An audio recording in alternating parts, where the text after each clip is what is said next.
What is up, everyone? 'Tis I, Z Gaming Guy. Welcome back to some Z Talks. Now, before we begin, apologies for not putting out gameplay, or at least more gameplay of just stuff. Just got done with a 13-hour shift. It's like 1 o'clock right now in the morning, and I'm tired, so we're doing something low energy. So I figured let's do some Z Talks. Now, first up is a response towards the whole, like, if you had a clone of your wife and she had died and you transferred her consciousness into it, like, would you do it thing?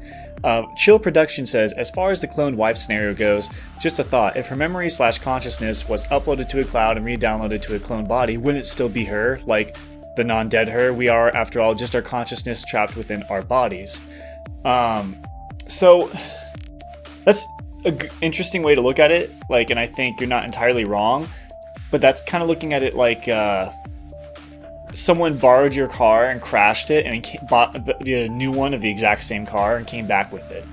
Like, in that respect, like, it's not, you'd be like, okay, I guess, you know, but like in reality, like knowing she died, I guess, is kind of, it would be kind of like saddening.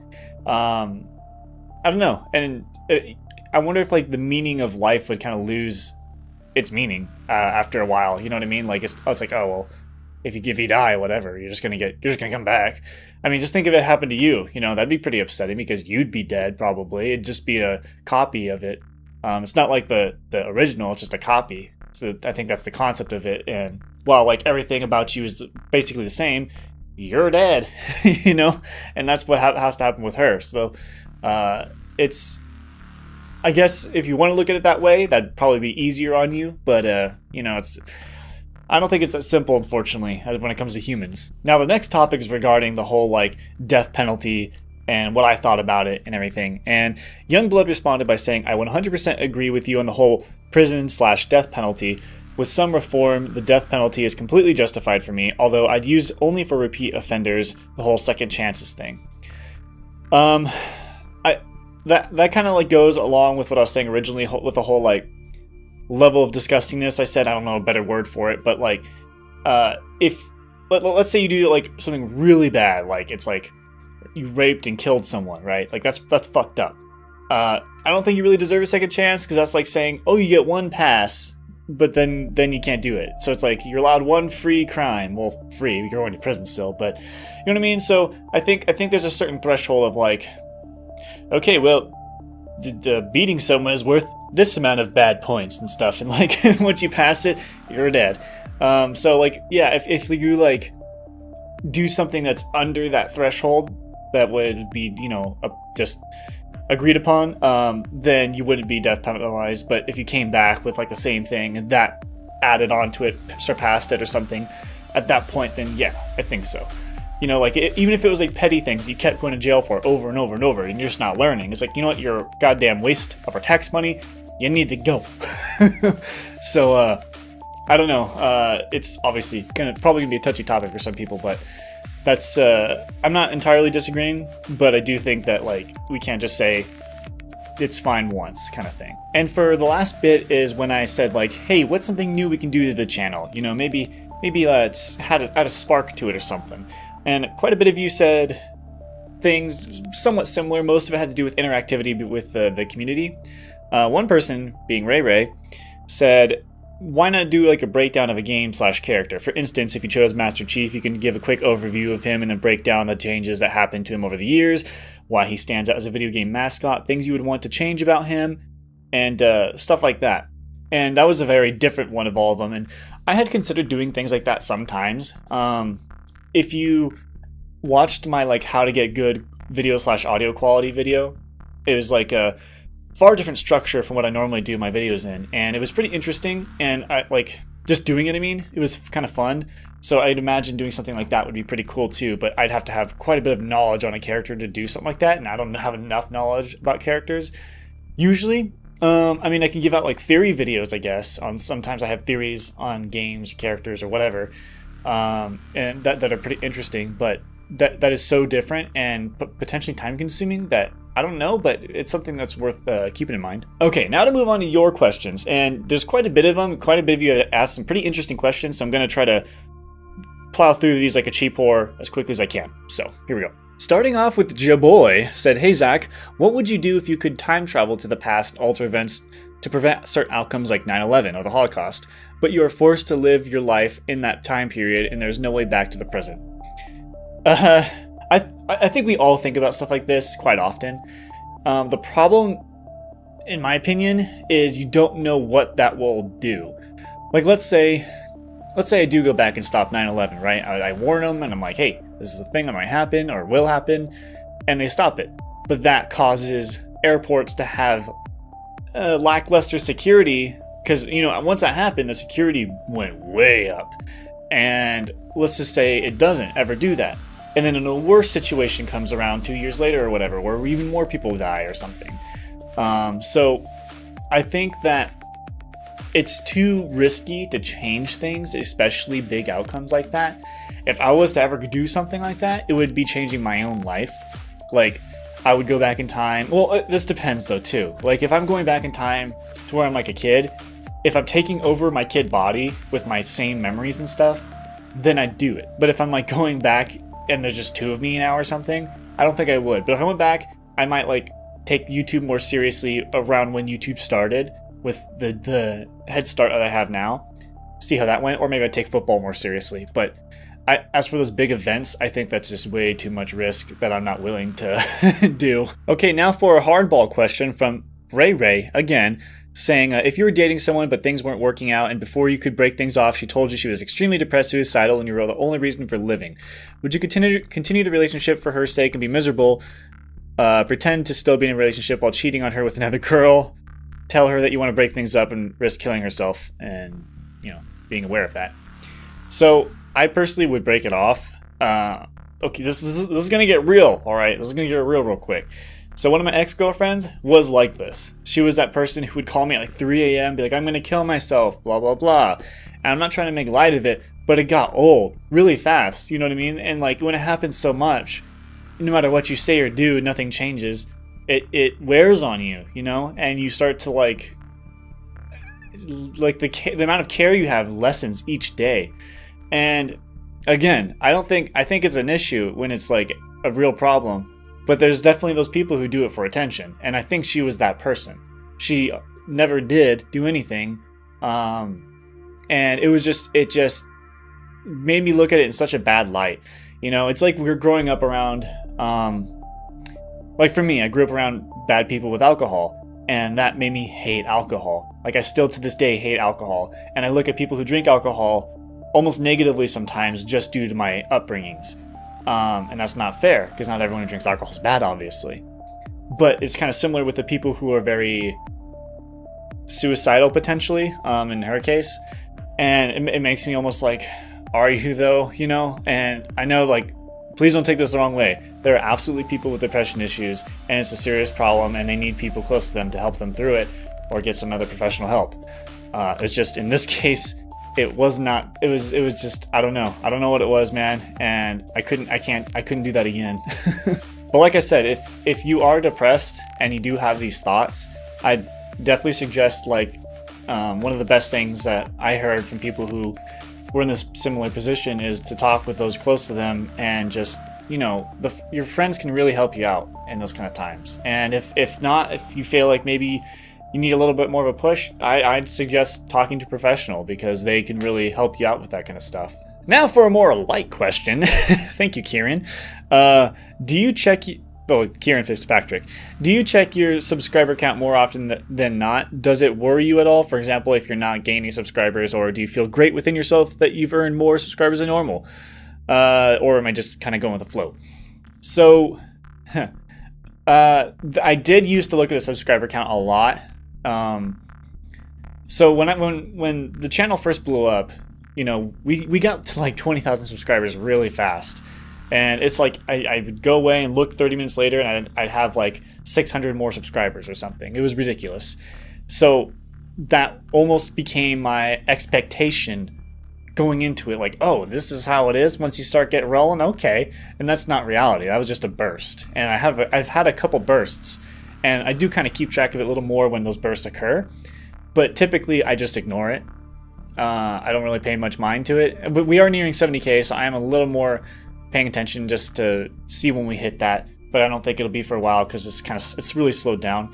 But yeah, I try not to really think too much on it because, like you said, like this is more than normal. I mean, most people struggle to get 100 or something, so I'm stoked about getting what I have already, but obviously it'd be cool to get more. At the end of the day, though, none of it matters if none of the videos are getting viewed. So it's like, it's this weird thing where even though I'm still constantly gaining subscribers, be it pretty slowly, but I still am, the view count on videos don't increase. It's like, if anything, they go lower. You know what I mean? Like, way back in the day, I used to get like 3,000 views on everything, even if it was non-Mario. And now, like, I'd be happy to get 1,000 views on non-Mario. And then for the Mario ones, I used to get like 20,000+ easy. And now it's like maybe 8,000, maybe. So it's like, I don't really get why I'm getting so many more subscribers, but it's like not translating to views ever. It's weird. I don't know if it's YouTube like not putting my videos out to them, or them just not watching because they just are bored. I don't really know. I wish there was more feedback from YouTube somehow, but yeah. Next question is from Panda Bear asking, what are your weird or strange habits that I do? Well, this is kind of like one with anyone who has facial hair, I think, at least from the people I've known, but I can't stop licking my mustache. I'm just like, like all the time. And then I get chapped lips and I regret it, but I just keep doing it. It's stupid. I guess another weird one that I do is I like translate, well, not translate, but I sing songs in like an opera voice all the time. It's just like what I'm known for from my friends. Like, we're in the car, no matter what the song is, it could be like death metal, I'll sing it in opera. And I'm just like, why do I do this? What's wrong with me? What about you guys? Any strange quirks you got? Well, not like My Hero Academia quirks, right? We're just talking about like weird habits. Now we got one from Terminator00666 saying, in arguments with friends, is there ever a point where you feel it is necessary to drop a topic, or should trying to change the opinions of others for the better be at the cost of friendship? In other words, recognize our differences and not to offend them, or confront our differences and try to come to a solution at the risk of losing friendship. So, for one thing, when you said for the better in parentheses, that's going to be very subjective, like no matter what. If there's ever a point where an argument needs to occur, it's going to be subjective. You know what I mean? But at the end of the day, I'm absolutely going to just argue with them. I mean, Donnie and I, my android, Dooney, I'm sorry, his name's Dooney. All right, let's get that straight. We argue about stuff all the time. Well, like, I say argue, but it's more like a polite debate. Like, there's some things that we're almost opposites on, like, you know, like our parties. You know, he's a little more Republican, I'm a little more Democrat, but we're still kind of like in the middle, I guess, non-party. We're just kind of like whatever. But there's still some things that we have different opinions on, yet we can sit down and we can discuss for 45 minutes what we each think and come out like, yeah, that was a good talk, you know? Like, it's not that hard, honestly, to like, I know there's some things that people get a little heated on, like vaccines, for example, is one, where that one, you feel very justified in thinking a particular way. I guess in the case of like what you said, it's like trying to convince them that like, the Earth is round, right? Or something. Like, to help them not be an idiot, because the Earth is obviously fucking round. But, like, if they're just refusing to believe it, honestly, I don't think I'd want to be friends with someone that's stupid and ignorant. So, that's fine. Regardless, I think I'm just gonna, like, go out on full throttle. Be like, if you can't handle it, you're not my friend! Next question is from Jake, saying, you live rent-free for the rest of your life, but you lose your hearing. Would you do it, and why? No, because I already bought a house. So once this is gone, I don't need to pay anything much after that, and I get to keep my hearing. So no. Here's an interesting one. Youngblood says, do you think developers try too hard to keep their games E-rated or push them to an M rating? Personally, I feel there are games that play it too safe and add in pointless mature themes in an attempt to appeal to certain audiences. It almost feels like they are afraid of T rating won't sell. So T rating is usually the good compromise, I think a lot of them think, but I absolutely do think that like they try too hard in particular to make it a lower rating versus M. Like you said, there's definitely some games that like add in like gore porn or something just to add it, but I'd rather them go more mature than pull back on some things and make it not as good as it could have been. You know what I mean? Like CD Projekt Red is a very good company that handles mature themes well. So like in The Witcher and apparently in Cyberpunk, there's nudity and there's blood and there's violence and there's swearing, but it never feels like forced. Like even the nudity, it doesn't feel like, oh, this is a thing where you fat greasy pigs can touch yourselves to or something. It's like, it's just raw. You know, like sometimes there's intimate moments with your lover. Sometimes like you come across a scene where this guy was brutally beating and killing women and there's just like their naked dead bodies all over the place. And it just feels more like, this is fucked up. You know what I mean? Like my first thought isn't, ooh, boobs. It's like, god damn, this dude's a monster. So like the way they did that is very good. I wish more games would go that route because it just feels more like everything's well thought out, if that makes sense. Like imagine if they tried to make Deadpool rated PG-13. That would not work.